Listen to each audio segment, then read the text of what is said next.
अब सभी लोग बैठ जाएंगे।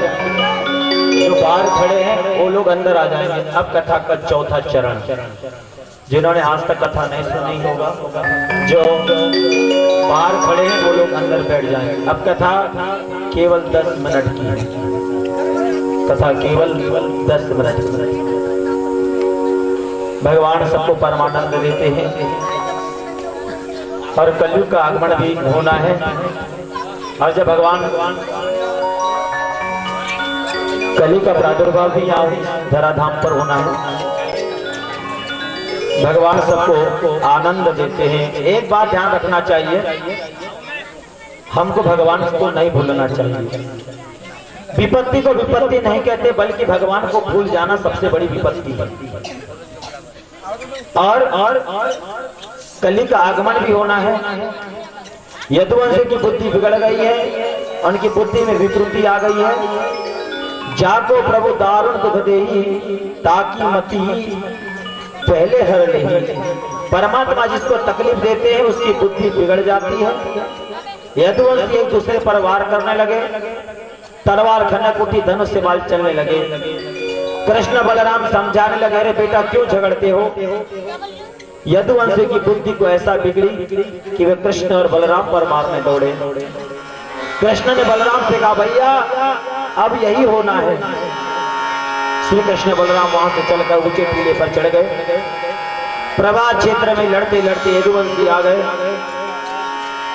आग्नेय अस्त्र, पाशुपत्रास्त्र सब समाप्त हो गए।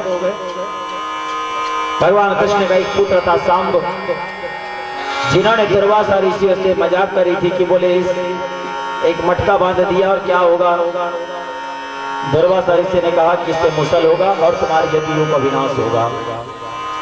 वही मुसल को उन्होंने घिसा, उससे समुद्र किनारे एरका नाम की वनस्पति बनी, एरका नाम की घास बनी। और यदुवंशी बधिरा का पान करके आपस में लड़ झगड़ करके आपस में ही वार करने लगे। उद्धव जी तो बद्रीनाथ जाने के लिए तैयारी में थे, बच गए। 99 लाख से ज्यादा जिनकी संख्या थी वो यदुवंशी आपस में लड़ते लड़ते समाप्त हो गए। 4-5 बच्चे होंगे वो सब समाप्त हो गए। 4-5 बच्चे होंगे, बाकी सब समाप्त हो गए। आज बलराम ने भगवान कृष्ण के चरणों में प्रणाम किया और कहा, प्रभु मैं आपके चरणों का सेवक हूँ, शेषनाग हूँ। आपके श्री कृष्ण चरित्र में आपका बड़ा भाई बनकर आया। दूसरी पल बलराम जी मछली को मारकर उस टुकड़े को एक बहेलिये ने अपने बाण पर रख लिया। मेरे प्रभु श्री कृष्ण प्रभात क्षेत्र में एक पीपल के वृक्ष के नीचे दाहिनी जांघ पर बाया चरण को रखकर अर्ध शयन अवस्था में थे। बहेलिया ने उसी वन में बहेलिया उसी वन में डोल रहा था। उसने दूसरे से मेरे गोविंद को तलवार को देखा, हिरण समझकर निशाना साध कर बाण मारा। जैसे मेरे गोविंद को बाण लगा, बहेलिया दौड़कर आया। भगवान के चरण में बाण लगा हुआ देखकर वह विलाप करने लगा, कहने लगा, मुझे दंड दीजिए, मुझे दंड दीजिए, मुझे दंड दीजिए। प्रभु ने कहा, ये तो होना ही था। मानो मैंने भी तुम्हारे साथ ऐसा ही किया हो। जैसा कर्म वैसा फल निश्चय, आज नहीं तो कल। जीव जैसा कर्म करता है उसको वैसे फल निश्चित रूप से भोगना पड़ता है। भगवान के जाने के पश्चात राजा परीक्षित तुम्हारे पर बाबाओं ने भी तुम्हें राजगद्दी पर बैठाला, राज सिंहासन बैठाला। और 5 पांडव भी भगवान के वियोग में चल दिया, अपने धाम को चले गए। तब तुमने कृपाचार्य महाराज को अपना गुरु बनाया। राजा उत्तर की पुत्री इरावती के साथ तुम्हारा विवाह हुआ। जन्मजय आदि पुत्र हुए। एक दिन तुम सुन दिया कि आज से 7वें दिन तुम्हारी मृत्यु होगी। आज 7वां दिन आ गया है। आज कौन सा दिन है? आज कौन सा दिन है? 7वां दिन है। और आज तक्षक नाग डसने वाला है। राजा परीक्षित, तुमने श्रीमद् भागवत की कथा को सुना। मैं तुमसे एक प्रश्न करता हूं, तुम मरोगे? परीक्षित बोला, मैंने जन्म ही नहीं लिया तो मरूंगा कहां से? सुखदेव जी कहते, राजन मैं समझ गया कि तुमने भागवत सुनी है। मरता कौन है? मनुष्य का शरीर मरता है, आत्मा कभी मरती नहीं और न पैदा होता। सुखदेव जी कहते, राजन मैं समझ रहा हूं कि तुमने भागवत सुनी है। मैं मरूंगा, ऐसी पशु वृत्ति आती है उसे त्यागो, ये संसार स्वप्नवत है। अरे सुख सुख रो रो के मरा कोई हंस हंस के मरा, कोई रो रो के मरा, कोई हंस हंस के मरा। जिंदगी जी उसने जो कुछ होके मरा। हंस हंस के मरा कोई रो रो के मरा। जिंदगी जी उसने जो कुछ होके मरा। मरावे रूपी कीर्ति रूपे उड़ावे। मरने के बाद में भी जाना क्या है महाराज? तो हमारा केवल कर्म है, बस नाम रह जाएगा, समय निकल जाएगा। और कैसे कैसे ये 7 दिन आपके बगोली ग्राम में व्यतीत हुई है महाराज। मुझे तो ऐसा लग रहा है कि आज से ही कथा शुरू हो रही है, लेकिन ये भी सत्य है कि आज का 7वां दिवस है, 7वां दिन है। और यही 7 दिन में हमारा जन्म हुआ है। इसी 7 दिन में हमने बाल लीला करी है। इसी 7 दिन में हमारा एक दिन विवाह हुआ है। इसी 7 दिन में हमने समस्त सुख ऐश्वर्य को भोगा है। और इसी 7 दिन में एक दिन हमारा भी है, बुलावा हमारा भी आएगा। इसको ना तो आप झुठला सकते हो और ना मैं झुठला सकता हूँ, ये कटु सत्य है। अरे आएगा तो तैयार रहो जाने के लिए। डरता कौन है? पापी आदमी, जिसने जीवन में कभी समाज में अच्छा कार्य नहीं किया। अगर समाज में अगर उठना चाहते हो तो समाज में सत्कर्म कार्य करो, अच्छे कार्य करो। जीने के बाद जाता क्या है, रहता क्या है? कुछ नहीं। मरने के बाद जाता क्या है? कुछ नहीं। ये शरीर पर पहने हुए कपड़े भी हमारे साथ नहीं देते, तो क्या बात कहें दूसरे की?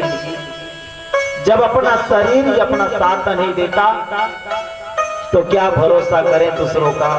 क्या भरोसा इस जिंदगी का? साथ देती नहीं रे किसी का। मनुष्य जीवन आया है, अच्छे कर्म करो, अच्छे कार्य करो। लोगों को दिखाने के लिए नहीं, अपने संतुष्टि के लिए। लोग कभी संतुष्ट नहीं होंगे महाराज, कभी संतुष्ट नहीं होंगे। इतना बड़ा कार्य भी हो रहा है ना कहीं तुम मिनमें ढूंढते रहोगे। ऐसे लोग यहाँ बैठे हैं। अरे दूसरे को उठने के लिए दूसरे को नीचा मत दिखाओ, दूसरे को नीचा दिखाने के लिए काम मत करो। काम करो अच्छा, जिसमें संतुष्टि हो, आनंद हो, परमानंद हो। भगवान श्री कृष्ण कहीं नहीं गए हैं, वो श्रीमद् भागवत में आए हैं, श्रीमद् भागवत में विराजते हैं भगवान। और आज 7वां दिवस है तक्षक नाग का, वो आया है। और 7 दिन से महाराज परीक्षित ने ज्ञान की प्राप्ति हो चुकी थी, जीवन उनका श्रेष्ठ हो चुका है। आज उन्हें परम प्रसन्नता हो रही है। राजर्षि परीक्षित समाधि में बैठे हैं। उनके पुत्र जन्मेजय आदि ने सुरक्षा कर दी। तक्षक नामक सर्प 7 दिन से आज श्राप से उत्प्रेरित होकर आया है। नामक ब्राह्मण ने उसे रोकने का प्रयास किया, लेकिन तक्षक ने बहुत सारा धन देकर उनको वापस कर दिया। नहीं तो पंडित जी चाहते तो उनके प्राण बच सकते थे। महाराज जीवन में ऐसा सत्कर्म करो मरने से पहले, क्योंकि 24 घंटे हमारे साथ काल रहता है। मृत्यु कब, कहां, कैसे, किसके होगी कोई नहीं जानता। मृत्यु एक ऐसा कटु सत्य है। एक बात ध्यान देना मेरे भाई बहन, कथा का चौथा चरण ध्यान दो ध्यान से। जितने बाहर बैठे हैं खड़े, उनसे निवेदन है कि आगे आ जाए, पीठ में बैठ जाए। कथा का अंतिम चरण, अंतिम छोर।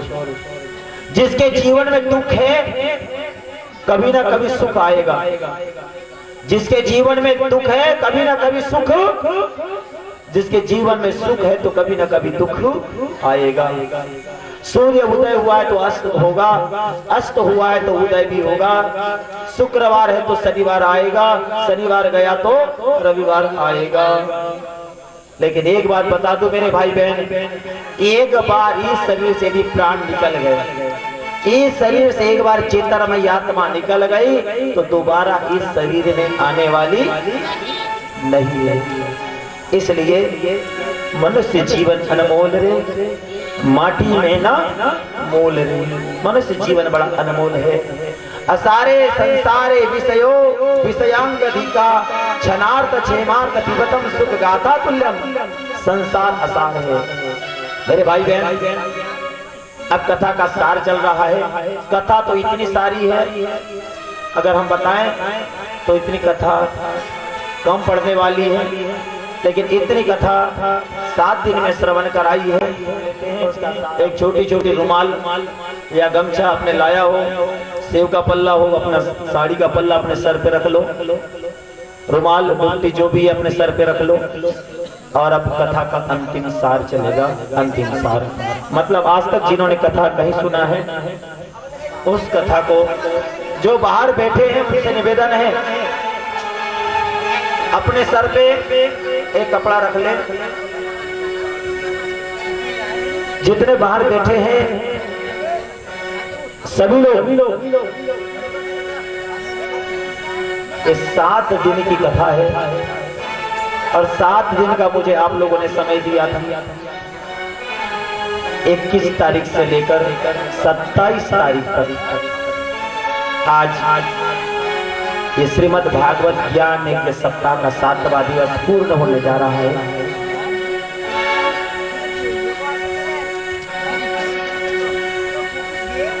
और इस 7 दिन में अपनी वाणी से जो मैंने आपको इस व्यासपीठ के माध्यम से श्रवण कराया है, उसमें कुछ त्रुटियां रह गई हो तो आप लोग मुझे क्षमा करेंगे, क्योंकि महाराज ज्ञान का पारोपार किसी ने नहीं पाया है और मैं तो आप में से ही हूं और मैं आपको ही क्या उपदेश दूं। लेकिन टूटी फूटी वाणी से इस 7 दिन का मौका, 7 दिन का अवसर बघोली ग्राम वालों ने दिया, वास्तव में सराहनीय है। तो आइए सबने अपना वस्त्र अपने सिर पे रख लो। ओ भैया कैमरामैन, ये भी सतत जैसे हम रात को 2 बजे सोते थे, कैमरामैन भी ये भी लगातार हमारे साथ, और इसके माध्यम से भी, टेलीविजन के माध्यम से भी जो लोग कथा देख रहे हैं वो लोग भी अपने सर पे कपड़ा रख ले। और इसने भी इस 7 दिन में जो सेवा करी है बहुत ही सराहनीय है। रात रात जाग करके इस कथा का प्रचार प्रसारण करना, ये भी बड़ी बात है महाराज। समय निकल जाएगा, बात रह जाएगी, देखने के लिए कैसेट रह जाएगी। इसका प्रसारण जो होगा तारीख से आप लोग लिखोगे कि कैसा हो रहा था, और आप इसका तर्क करना कि हमने कार्य कैसा किए, कैसा हुआ, आप अपने से पूछना। संसार असार है, इसमें कोई सार नहीं। सार तो केवल श्रीमद् भागवत है और इसके प्रमाण राजा परीक्षित है, जिन्होंने 7 दिन में भागवत सुनी और मोक्ष प्राप्त कर लिया। स्वयं ऋषियों ने सूर्य से पूछ रहे हैं, ऋषियों मार्कंडेय मुनि ने जो प्रलय का दृश्य देखा हम सुनते हैं, परंतु मार्कंडेय मुनि तो हमारे समकालीन संत हैं, प्रलय हुआ नहीं, उन्होंने प्रलय कौन सा देख लिया। सूर्य जी कहते हैं मार्कंडेय जी ने जो प्रलय देखा था वो माया का था, परमात्मा ने उन्हें माया का प्रलय दिखाया। सारी दुनिया जलमग्न हो गई, मार्कंडे पानी में डूब गए और पानी में ऊपर नीचे होते रहे। तब उनके उस विशाल जलाशय में एक वट वृक्ष देखा। करारविंदन पदारविंद मुखारविंदे विनिवेशयन्तं वटस्य पत्रस्य पुटे शयानं बालमुकुन्दं मनसा स्मरामि। श्री कृष्ण हरे मुरारे हे नाथ नारायण वासुदेव। हम लोग कहते हैं भैया प्रेम किया राधा से तो रुक्मिणी से विवाह क्यों?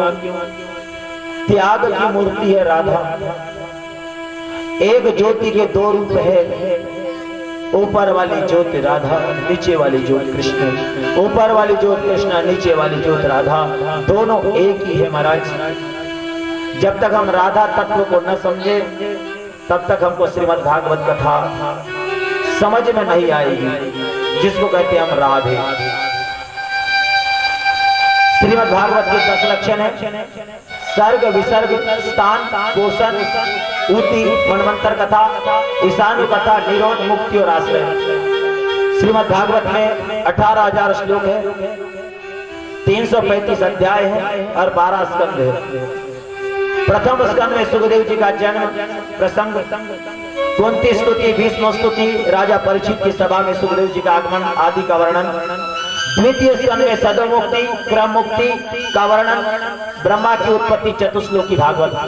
सबसे पहले नारायण ने ब्रह्मा को सुनाई, ब्रह्मा ने चतुश्लोकी भागवत देवर्षि नारद को सुनाई, नारद जी ने चतुश्लोकी भागवत वेद व्यास को सुनाई, वेद व्यास जी ने चतुश्लोकी भागवत की व्याख्या करते करते करते करते 18,000 श्लोकों में वर्णन कर दिया।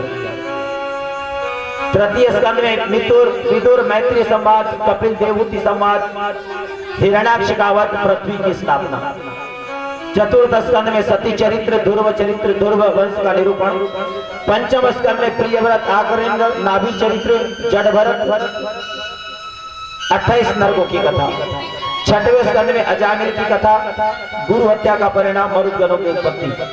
सातवें स्कंद में भक्त प्रहलाद की कथा, प्रहलाद चरित्र, नरसिंह भगवान की कथा। आठवें स्कंद में गजेंद्र उपाख्यान, समुद्र मंथन कथा, वामन अवतार। नवें स्कंद में सूर्य वंश की कथा, संक्षिप्त राम कथा, भगवान श्री कृष्ण कथा, श्री कृष्ण का जन्मोत्सव, गोकुल लीला, वृंदावन लीला, मथुरा लीला, द्वारिका लीला आदि विस्तारों का वर्णन। नव योगेश्वर का संवाद, कृष्ण उद्धव संवाद, यदुवंशियों को श्राप लगने की कथा, यदुवंशियों का आपस में संहार और भगवान अपनी लीला को पूर्ण करके अपने धाम उद्धव जी का बद्रिकाश्रम जाना।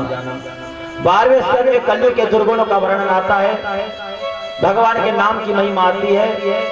कलयुग केवल नाम आधारा, सुमीरी सुमीरी नर उतर ही पारा। कलयुग में राम से बड़ा राम का नाम, भगवान का नाम सर्वोपरि है। राजा परीक्षित का अंतिम उपदेश, वहां से प्रस्थान, तक्षक सर्प के डस जाने की कथा और 7वें दिन वो काल आया और तक्षक नामक सर्प ने आकर के राजा परीक्षित को डस दिया और राजा परीक्षित को मोक्ष प्राप्त हुआ। सुंदर विमान में बैठकर राजा परीक्षित भगवान के धाम को गए हैं।